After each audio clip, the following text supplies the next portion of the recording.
Hi everyone. So if you found this, then I'm going to assume that you found the link on Google Classroom to the YouTube page.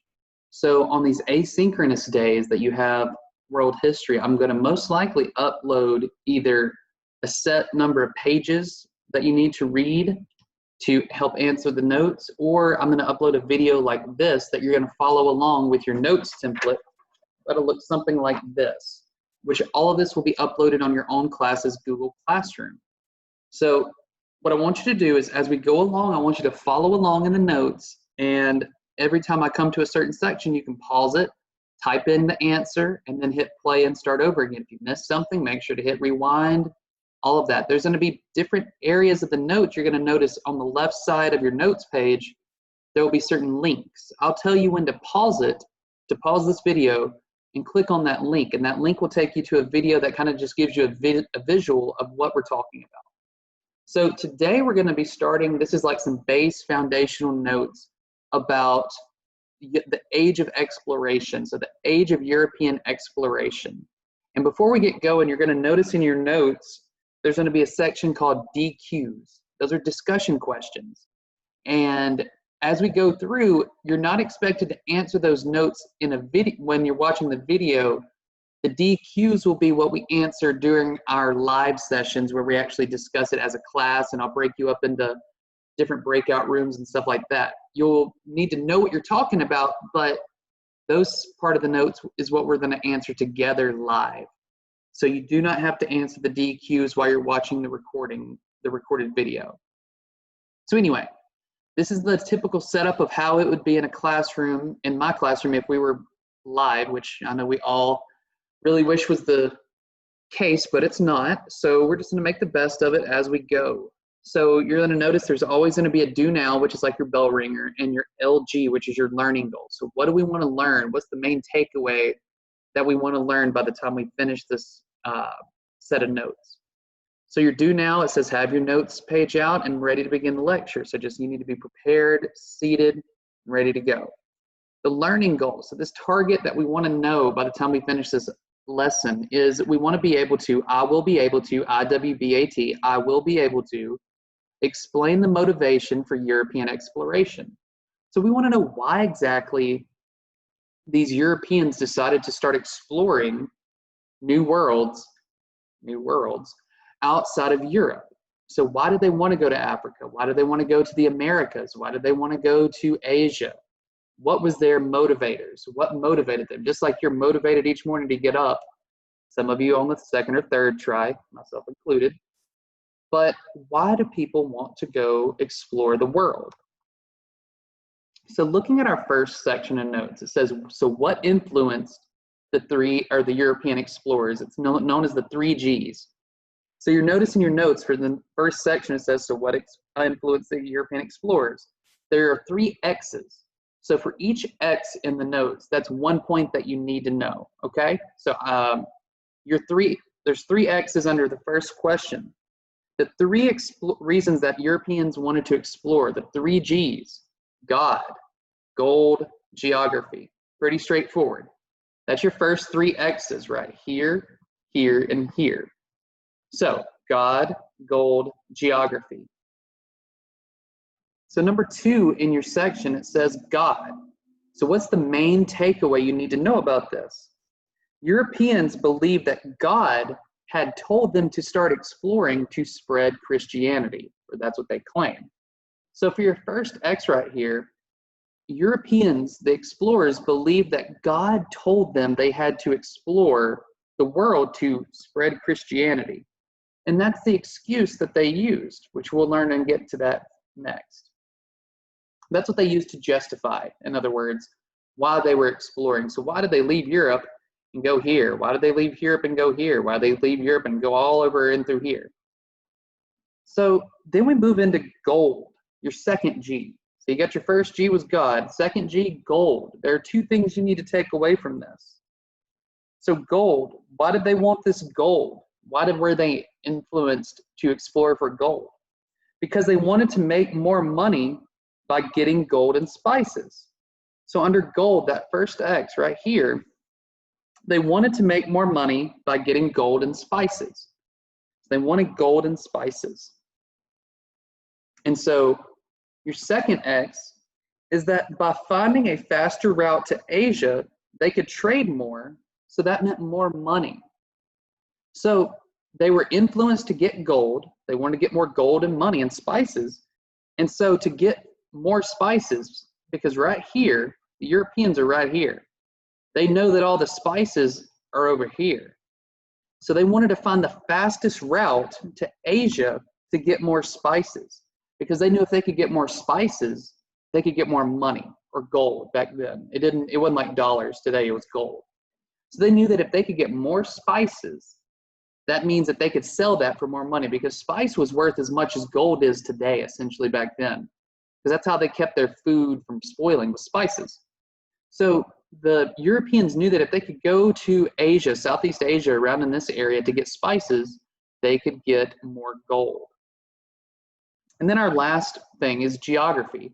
Our last G is geography. So what you need to know for geography is that the European countries had a growing population. And so they needed more sources of money, so that meant they needed more land. So see, as you can see, Europe is very small. Europe is only about right here. So the Europeans knew that in order to help feed their growing population, they would have to expand. And so that meant more resources and more land. So they knew, ooh, hey, we found all this land right here. Ooh, here's more land, and here's more land. So they're thinking, ooh, there's resources too. This will all help us feed and help our growing population survive. But that's where it kind of runs into some things. I thought that they wanted to spread Christianity. But now we're seeing, ooh, they just want land and resources. Almost like that was the main reason the entire time, but we'll get to that. So this leads us to our first discussion question. What issue could you run into?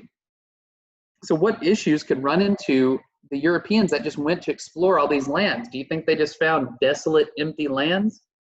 It's almost like there were people living there before the Europeans. It's crazy, I know. But that's what we'll discuss in class. Okay, so we get to the motivating factors. What motivated England and what motivated Spain? So England and Spain are going to be the two major European empires that we're going to talk about. These two countries essentially ruled the majority of the world. They were the strongest countries on earth, essentially, that we knew of, that's talked about. But, we'll get to that. So anyway, there's three things that motivated England. The first thing is that they wanted to colonize as much of the Americas as possible. And so notice how I say Americas. So not just North America, not just South America, but both. They wanted to colonize as much of the Americas as possible. That's your first X. Your second X, they want to expand their empire as much as possible. So they want to get as much land because they want to be able to expand their empire as much as possible. So they want to be able to expand their land, expand their empire. They want to cover as much ground as possible. And they needed these colonies to create raw materials to ship back to England. So if we go back, we see, like, let's say right here's England. They traveled over here to the US, or we're going to call it North America. They traveled to North America, and in return, they would get resources here in North America, ship it back to England to be manufactured or created into a finished good. So like they would get timber here, cut down some trees for timber here, bring it back to England and make it into, like, let's just say pencils. I don't know, pencils. And then they would ship it back to North America and make the colonies that they would create buy back from them. So they're making just tons of profit. They're making tons of money. So those are the motivating factors for England. They wanted to colonize as much of the Americas, so they wanted to add as much of the Americas right here as possible, all this green. They wanted to expand their empire, and they needed these colonies to create raw materials. They needed the people that they would leave at those colonies to create or get as much resources as they could. So then we move to Spain. What is the motivation for Spain? So we talked about England, which is one of the first huge European empires. Now we're talking about Spain. So Spain, the first motivating factor for why they wanted to explore, they had to stay competitive with England regarding their empires. So your first X, they had to stay competitive with England. So if England got more land than them, they would fall behind and they would become, you know, like a second rate. They'd be the second most strongest. They wanted to be the top. You're going to notice all these countries, they compete against one another, these Europeans, and who are the people that end up, you know, who are the people that ends up, you know, suffering because of it. We'll talk about that. So your second X for your motivation for Spain is that they went looking for gold to supply their empire. So they knew that gold is what would keep their empire strong, because gold was like dollars today. The more dollars you have, the more money the more power you have. The more things you can buy, the more things you can own. So Spain needed gold to expand their empire. Okay, last section, improvements in navigation. So navigation meaning how people traveled, what they used to travel. So improvements in navigation, it helped to expand exploring. So instead of having to stick to the coast, we see if we go back, instead of, you know, sticking along the coast, they're now crossing entire oceans. Right here, they cross the Atlantic. They cross the Atlantic down here through South America. They go all the way around Africa. They go all the way around the entire globe with Magellan's men, which Magellan did not finish his entire trip, but we'll get to that. So because there were these new developments in navigation, right here for your first X, because they have this new developments in their navigation, they're able to expand exploring. So they're able to add further distances they travel. And so then we get to the effects of navigation's improvement. So what are some things that happened because they were able to improve their navigations? So three big things. The first thing, it allowed the explorers to travel further. So just like I mentioned, no longer do they have to just stay along the coast. They can now travel all the way across the globe. And so there are some things that happened because of this. So this led to the spread of cultures across the globe. So I'm going to keep going back to this map. But let's say here in England, they have their own culture, their own way of life. And if they travel all the way down and around and meet these people in Africa, on the other side of Africa, they've never interacted with each other. So they're sharing their cultures, which can be a good thing and a bad thing. Good thing is they're learning about each other's culture if they actually take the time to learn about it. Whereas, you know, some Europeans are like, you're going to learn our culture or we kill you. So that's your first thing, your first X, or your second X, excuse me. It led to the spread of cultures across the globe. But then we get to a more all-around negative thing. Your third X, it allowed for the spread of disease and slavery around the world, which we're really going to get into this in a couple of lessons from now. But look right here. This is Columbus's exploration. So he led 3 main trips. So Columbus landed, never once set foot in North America, for the record. In the United States, he did not find United States for the first thing. He landed in the Bahamas. And so, you know, he landed there, and, you know, Europeans had certain diseases that they had been able to have. And over generations, they ended up building up an immunity to it. So it's kind of like, you know, as a child, you have, you know, like the chicken pox or the measles or something like that. And you become immune to it because you get your vaccinations, right? So back then they didn't have vaccination. So over generations, these Europeans, they became immune to the chicken pox or the measles or something like that. But when they traveled to North America and interacted with the Native Americans that were there, those Native Americans had never interacted with those diseases. So they were able to catch those diseases quickly, and they died from it because they didn't know what was going on. They thought it was a plague from the gods. So the spread of disease, so millions of Native Americans are going to end up dying because of this. And the Europeans use it to their advantage. So Columbus, not only did he start to spread disease and come here for not only did he spread disease, but he came to, he found the areas in North America thinking he had found Asia and India. So he wanted the resources that were there, which he thought was gold. And so, you know, he wasn't going to be the one mining it. So he would force the natives to mine for gold. And it was a whole new version of slavery.